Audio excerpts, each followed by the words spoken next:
Welcome to Heart Magic Wisdom. Today I want to react to Isabella Greene, and she did an interview on the YouTube channel Pink Tourmaline yesterday. And now I have prepared 3 clips and I want to logically discuss her standpoint. I think that there are some logical flaws in what she is saying, but overall I appreciate her work. The first step in getting to the truth is always to formulate a standpoint, and then the second step is to discuss the standpoint. So if you don't know Isabella Greene, she is someone who can astral travel, and she calls it quantum travel, and she has been doing this for 15 years, collecting experiences and then coming to conclusions. And in this interview, she says that she managed to get like a pre-birth experience that explains how she got here. And she says that before she came here, she was on a very harmonious red planet. And then she heard some sort of distress signal asking for help. And she followed that distress signal, and then that's how she came here. Let me play the clip of that right now. And I was so sure in my abilities that it never occurred to me that that could be taken away in any way. And we received like a frequency, a signal, like a radio signal, you can call it, right? We received the frequency of distress, and it was coming from a world in distress that I knew nothing about, and it was asking for help. And I was thinking, hey, yeah, I'll have an adventure and sure, I'll go help. And I thought that I would just pop in, do whatever I need to do there, and then pop right back out. So yes, you can hear her say that before the distress signal, she was very confident in herself. She didn't really have a notion of evil, so she didn't think that something could go wrong. But then later she said after she followed the distress signal, her lightness transformed into heaviness, and then she was ultimately born as a baby and her abilities were dampened. So how I would say it is she was in a very blissful world, but she was a little bit naive. She wasn't aware of the dangers that are out there in the universe. She got tricked by a distress signal. And now, while I think this is a possibility, this idea conflicts very much with what she is saying later. Because later she says that the soul doesn't need any evolution. She says, after this life, we get into a conversation with archons, and then they give us a life review maybe, and then they plan with us a new life where we take on burdens, where we take on hardships, where we take on a lot of difficulties, and then we suffer during the lifetime. And she says that all of this is only for the luge production, and there is no need for the soul to grow. The soul is already perfect. The entire concept that Earth is a school is a scam, because she says the soul doesn't need to evolve. So let me play that clip right now. These beautiful souls, remember that they agreed to horrendous life circumstances, all for the highest good of their soul. But the soul within itself does not require evolution. So here's my logical problem with this. If there is no soul evolution, if the soul doesn't change, if the soul doesn't learn, then now she fell for this distress signal trick once. And if the soul doesn't grow, if the soul doesn't learn, then it will fall for the exact same trick again. But that's not even the entire problem. Even if the soul learns a little bit, maybe she got wise to this specific trick, then now isn't there still the chance that she will fall for a different trick later?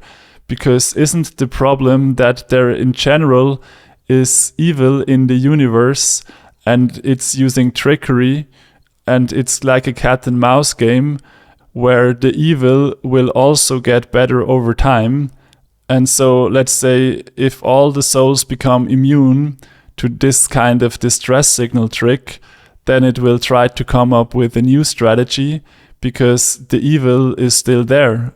So I just really don't like the idea that there is no soul evolution.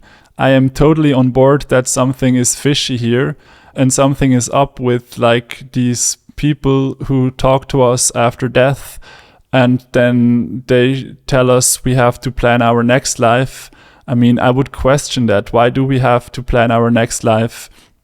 And what is actually a good next life? Should I do it? How should I do it? Should I not do it? What other options are there? But we are in a story right now, and in this story, evil clearly exists. People who don't want the best for us clearly exist.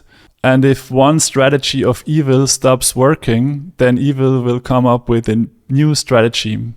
And so the only way to get out of it completely, out of the problem, let's say, is to get to a point where evil decides to stop playing the evil game because they feel like it's no longer beneficial to them.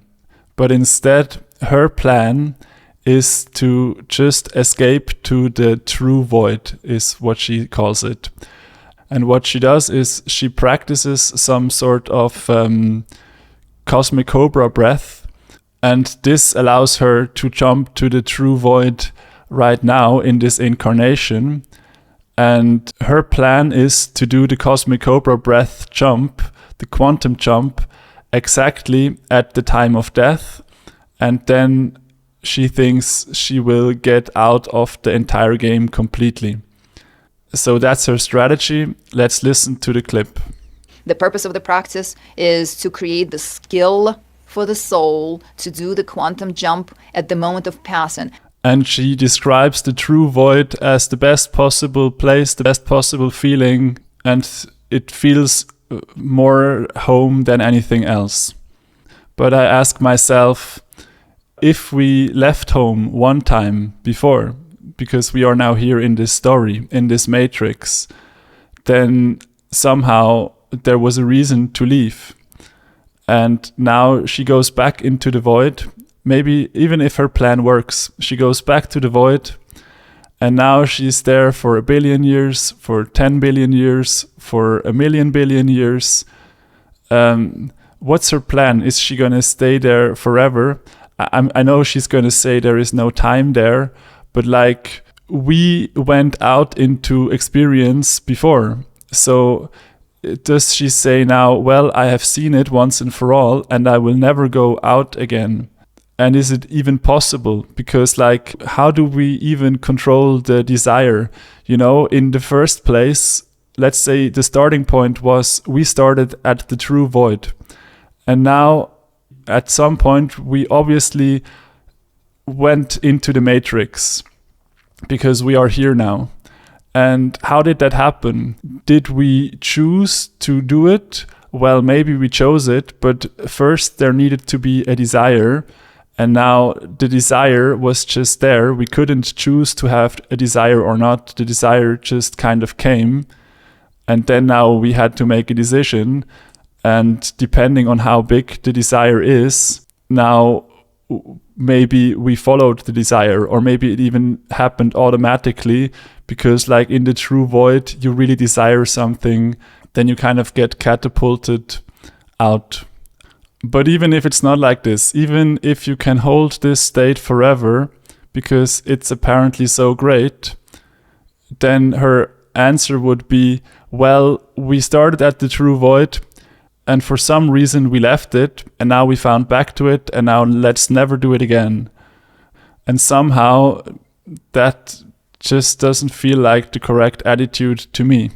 What I would like to see instead is that the Matrix will transform over time, and all the evil players come to the conclusion that the evil strategy is not ultimately what they want, and we will build a paradise matrix. And this is a hard problem because the people on the positive side, they really don't like to control, and the people on the negative side, they really do like to control. So how do the people who don't like to control get the people who like to control to stop wanting to control. It's a complicated situation, but I don't think it's impossible. All right, I just want to say again that I'm grateful for Isabella Greene and her opinion. I think she's authentic. I kind of believe her when she talks about her experience. I don't think she's making these things up. And also, I maybe agree with some of her conclusions, but I really don't agree that soul evolution doesn't exist at all. And I also don't agree with her exit plan. I'm not sure if it even works, but if it works, then she's now just in the void for eternity. And I'm not sure if that is my desired outcome. My desired outcome is for the Matrix to get to a better place. Because then now we have a new game. Because if we just go back into the void, then now we still have the same game and we are just like in hiding. But wouldn't it be cool to get to a point where there's new possibilities in the universe? Something that never happened before. That would be the start of a completely new game. And I really like this idea. So thank you everybody for watching. Let me know what you think in the comments. And see you soon.